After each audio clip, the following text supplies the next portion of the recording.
Ya, selamat sore dokter, selamat sore Mas sekalian.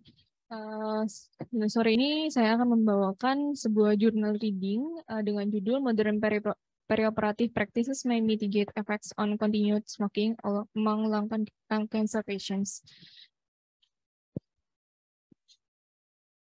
Dengan introduction, jadi diketahui bahwa dari studi sebelumnya bahwa dibandingkan dengan non-smokers, active smokers ini yang menjalani pembedahan itu adalah populasi yang rentan terhadap resiko adanya postoperative pulmonary complication atau yang di sini disingkat PPC, yaitu termasuk pneumonia, surgical site infection, hospital readmission, dan increased duration of hospital and intensive care unit admission.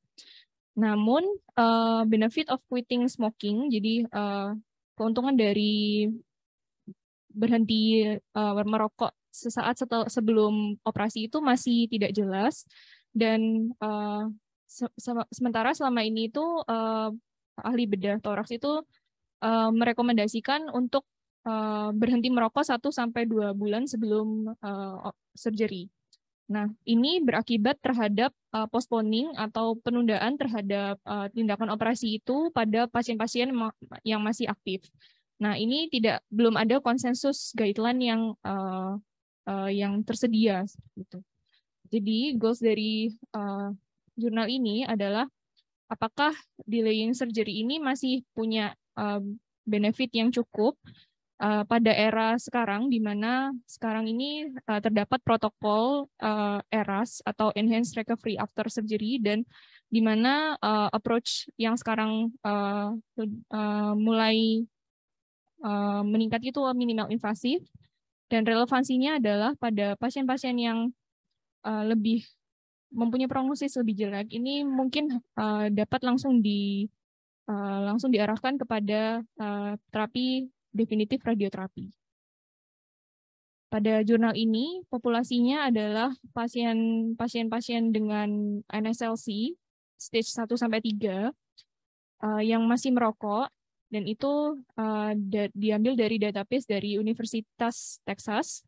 Ini merupakan retrospective study, diambil datanya dari Januari 2012 sampai Desember 2017, dengan eksklusi pasien yang dengan penyakit pleural. Ini didapatkan total 1038 pasien. Kemudian untuk smoking statusnya sendiri itu dibedakan menjadi never smokers dan ever smokers.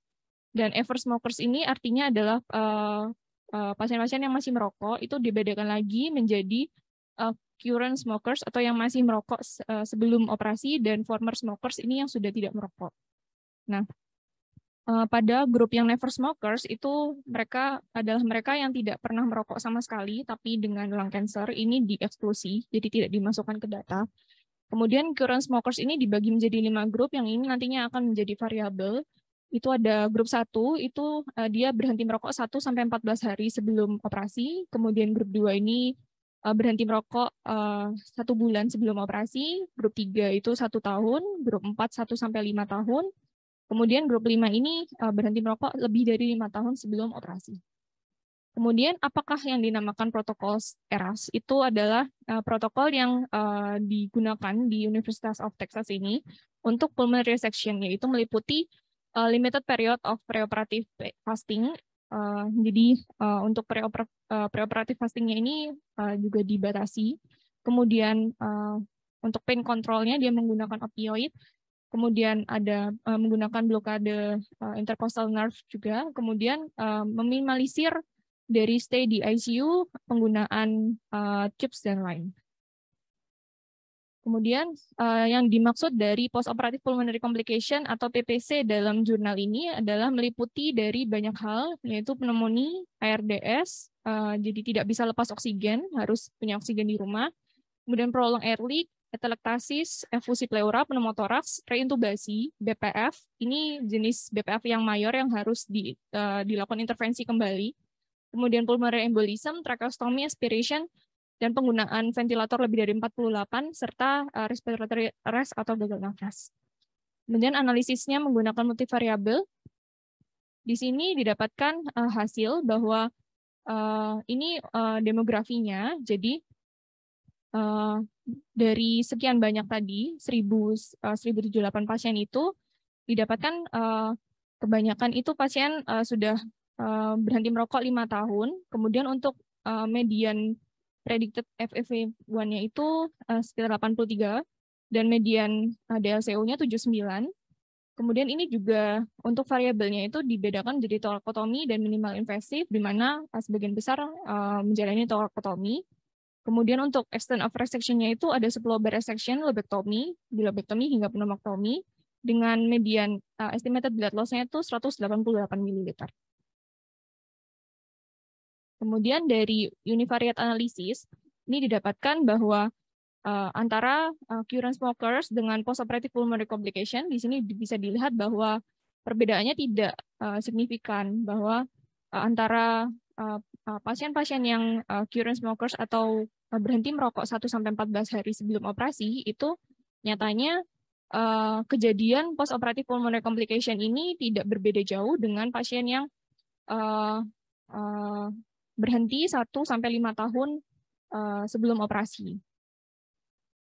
Kemudian dari multivariable logistic regression-nya ini didapatkan bahwa kejadian postoperative pulmonary complication ini punya nilai bermakna hanya pada variabel predicted DLCO lebih dari 80% dan EBL estimated blood loss-nya. Jadi yang lain-lain ini tidak terlalu bermakna, tidak mempunyai kaitan dengan adanya kejadian postoperative pulmonary complication. Dari sini kemudian dianalisis kembali. Ini hanya dibatasi pada pasien-pasien yang dengan stage 1 dan 2 itu dengan mendapatkan hasil yang sama. Jadi yang mempengaruhi kejadian pulmonary complication itu hanya predicted DLCO dan banyaknya blood loss durante operasi dengan nilai 0,48 dan 2 itu dengan signifikansi analisis itu kurang dari 0,005. Jadi untuk diskusinya, jadi investigasi awal itu terjadi tahun 1989 dengan report 200 pasien menjalani bypass koroner. Di sini didapatkan kesimpulan bahwa pasien yang berhenti merokok itu kurang dari 2 bulan itu mempunyai komplikasi